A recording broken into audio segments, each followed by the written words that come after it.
Hi guys, so I'm gonna have to do a very quick review because I'm running out of memory very fast. I'm trying to film quite a few videos today because I'm going to my friend's house tomorrow, so I'm not gonna have any time to film before I go. And I can't film there obviously. And also I've got to go out for a meal very soon, so I'm just doing a very, very quick review. This review is on Red and Gold, which is a story by Evie, and it's her longest fan fiction to date. It's 30 chapters, I believe. And I will warn you, if I miss something out, I haven't read this book for about 2 months and I've only just read it again. So I'm going to say as much as I can remember of it. So if I've left anything out, please don't be mad at me. So basically, Red and Gold is a story about Natalie Lowe. Is invited to a party for the new Pro Dancers of 2017 by Brendan Cole. And when she arrives, she goes to meet the three new professionals: Amy Dowden, Diane Buswell, and Nadia Bishkova. I think that's how you say her name anyway.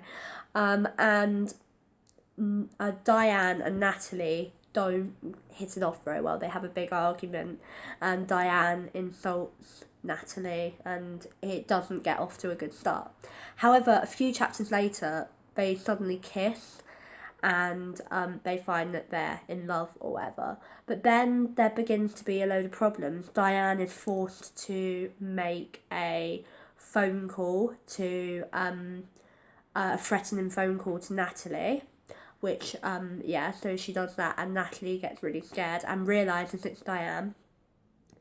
Then Natalie's flat, is trashed, and they believe that Diane is the culprit. The only way that they find out that Diane wasn't the culprit was that there were roses there, and Natalie thankfully remembers that Diane is allergic to roses, so it could not have been Diane. And then one day, Natalie goes round to cook for Diane because they're going to spend the night together or whatever. And when she arrives at Diane's house, she finds Diane on the floor of the kitchen and she's unconscious. But she doesn't appear to have any visible bruising or cutting or any injuries to herself. So it just seems she couldn't have whacked her head on the kitchen table or whatever. So it's a bit of a mystery. She goes to hospital, and when she's in hospital, they realise that she has a drug in her system. And at first, because the writing on the bottle is Welsh, they believe that Amy is behind it. However, Diane and Amy are very good friends, and they can't believe that it would be Amy. Amy is innocent and tries to prove that she's innocent at the beginning, but Diane and Natalie don't believe her and think that she is guilty. However, later on they realise that it wasn't. It was actually Nadia who was guilty. Nadia was the one because they found her with the translator trying to write something in Welsh, the name of the thing in Welsh. They also realised that Amy wasn't behind it because she was in Wales with her family when the event supposedly took place. Now, I can't remember the next bit at the end very well, but it was either, I think it was Diane, I believe, that Nadia shows herself, and then she hires men to come and beat her up because they found out that they realised that it was Nadia and not Amy. So because she had been caught putting the name of the bottle and that into translator, so they knew it was Diane.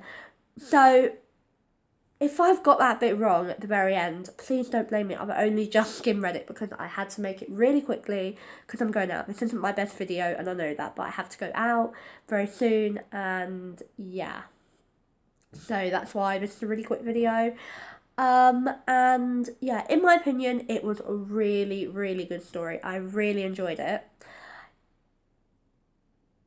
Strictly Complicated is still my favourite, and it's always going to be my favourite. Closely followed by Rings. However, this is definitely one of my favourites. I really enjoyed it. I thought it was a really good book and I found it really, really interesting. There were a lot of twists in that. There were times that I thought, oh, it's Amy, it's Diane. And then when you finally realise it's Nadia, you're just like, oh, you wouldn't believe that it was Nadia all the way through. That was the last person you were expecting. So it was definitely a lot of twists and turns in the tale, which was which made for really good reading. I love stories with drama. I love stories with I love reading stories about violence and that. Not like Star Wars and stuff like that. I don't like Star Wars. Don't beat me up. I don't like Star Wars. But stuff like domestic violence, that kind of thing. I like reading about that kind of thing because it's so realistic. And yeah. So yeah, I really, really enjoyed Red and Gold, and I'd love to see a sequel to that sometime, to be honest. I'd like to see a Rings sequel and and this sequel, because we're already doing a Safe With Me sequel. So I'd love to see a sequel to Red and Gold and to Rings, because that would be really good. I'd love to see that, and I'd love to see where they ended up a few years later. So once again, I do apologise, this isn't my best video and it's not my most effortful video, that's not even a word, sorry. But it's definitely not the video that I've taken the most time and care over. It is, but I have tried really hard to do this video. Hope you enjoyed the video, please leave a like and subscribe, and I'll see you soon with more videos. And remember, send in your requests, I need requests. Bye!